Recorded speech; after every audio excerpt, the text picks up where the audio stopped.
Bonsoir à tous les amis, grand roulement de tambour pour les téléspectateurs.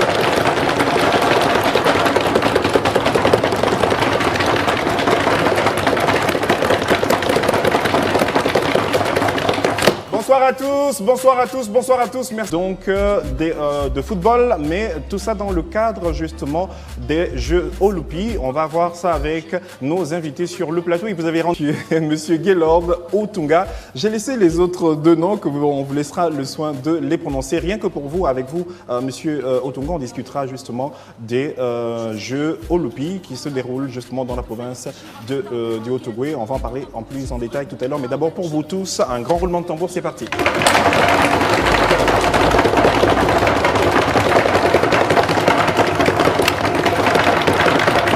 On s'intéresse tout de suite à Monsieur Gaylord Otunga. On rappelle que vous êtes le responsable de la communication donc, de l'Association des Jeux Olupi. Vous nous présentez déjà cette organisation qui, vous me disiez en off, existe depuis 37 ans quand même. C'est pas rien. Effectivement, c'est pas rien. Les Jeux Olupi, il faut déjà retenir dès le départ que depuis sa création, depuis le lancement de la première édition en 1981, les Jeux Olupi étaient un rendez-vous sportif basé uniquement sur le football.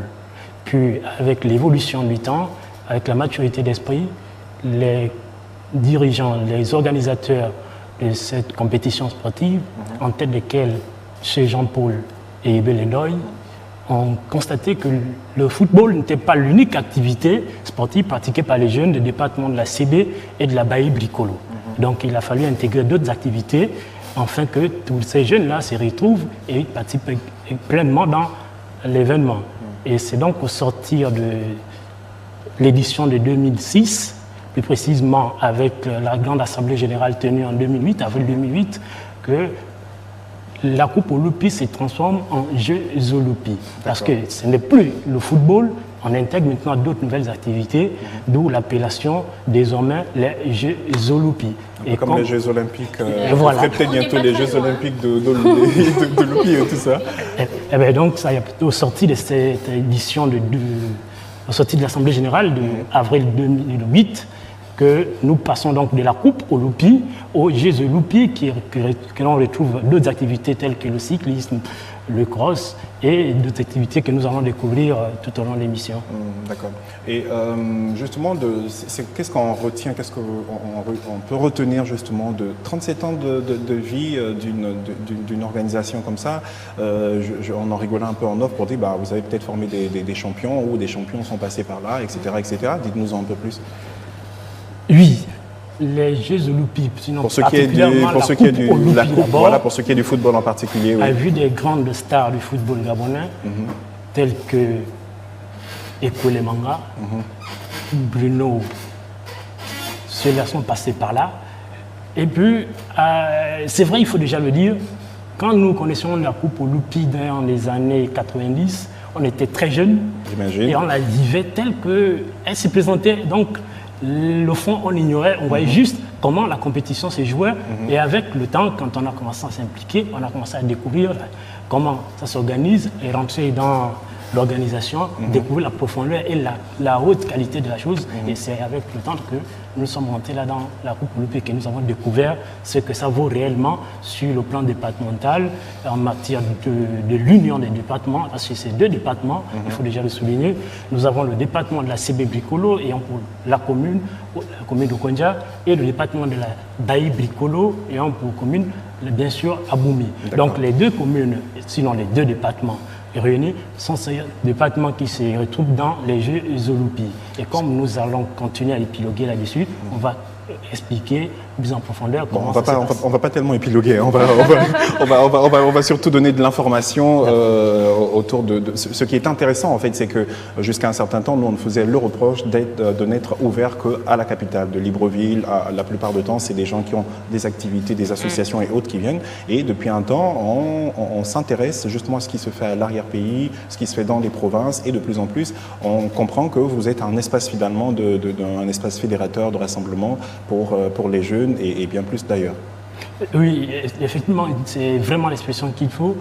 La Coupe Olupi est un grand rendez-vous qui rassemble à tous les fils des deux départements, au-delà de toutes les raisons qu'on n'aurait pas à vouloir se mettre ensemble, la Coupe Olupi est l'unique rendez-vous qui permet à tout le monde de se mettre ensemble, surtout lorsque nous pratiquions la Coupe Olupi avec l'ancienne formule que je vais expliquer tout à l'heure, qui consistait à présenter les équipes par canton. Ça faisait qu'un seul canton, ayant au moins 8 villages, présentait une seule équipe. Et donc vous voyez que c'est 8 villages qui se retrouvent derrière une seule équipe, et donc ça présente une certaine, en Ouéma, ça représente une certaine cohésion sociale. Parce que les gens se retrouvent derrière une seule équipe, malgré que nous appartenons à différents villages. Et ça formait une véritable solidarité. Votre village, c'est lequel? Je suis du canton Mouniandi, du village Makatamangoy 1. Vous avez entendu parler? Et comment? Le très célèbre. Pas pour les mêmes raisons.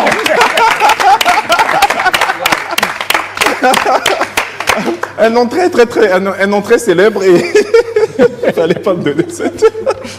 En tout cas, on passait par là, mais c'est vraiment une belle idée comme ça de mettre en valeur les villages, l'arrière-pays, comme on dit, nos contrées qui sont nos villages, nos contrées sont belles et on n'en parle pas assez, on ne les valorise pas assez. On a d'ailleurs même l'impression que c'est beaucoup plus les jeunes à travers des activités, qu'elles soient estivales, qu'elles soient ponctuelles et périodiques, qui mettent vraiment l'accent sur l'arrière-pays, sur nos villages en particulier.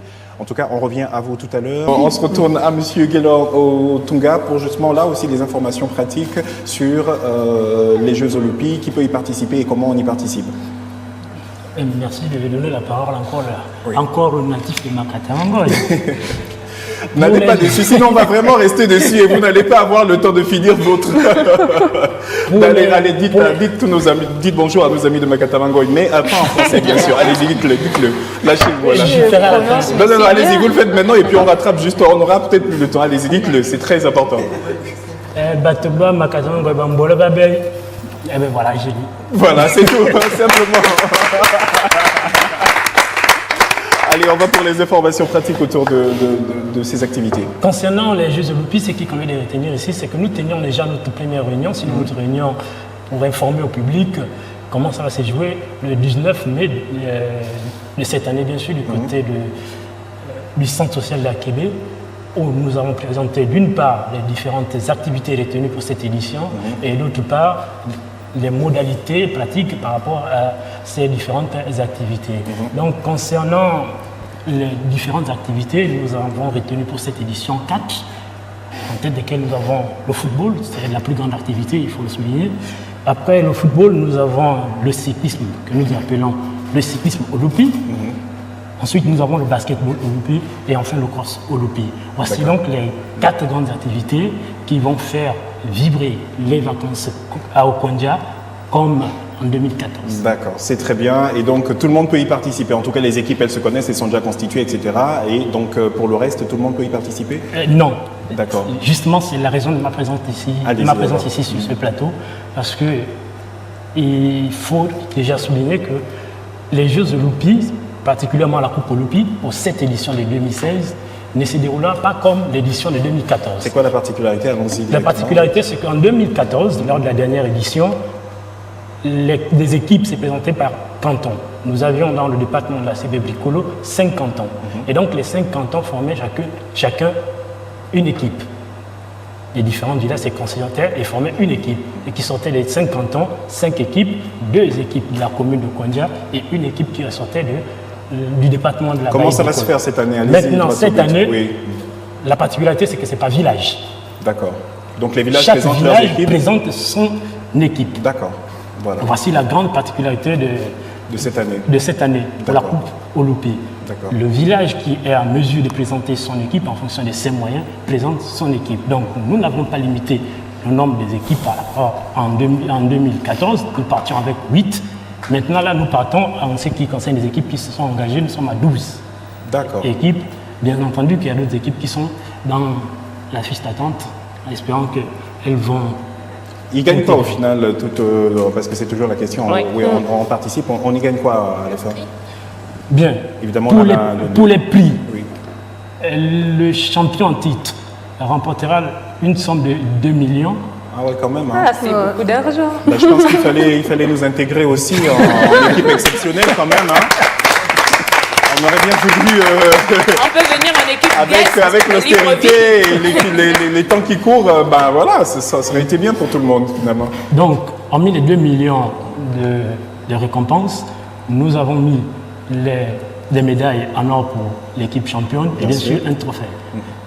La deuxième équipe, donc la vice-championne, remportera la somme de 1,5 million. La troisième équipe remportera la somme de 1 million. Et l'équipe Fair Play remportera la somme de 500 000. D'accord. C'est ce qui concerne. Bon, oui, bien même sûr, en mode Fair Play, déjà, on n'a pas perdu grand-chose. Hein. On peut donc aller chercher juste la place du Fair Play et tout. Voilà.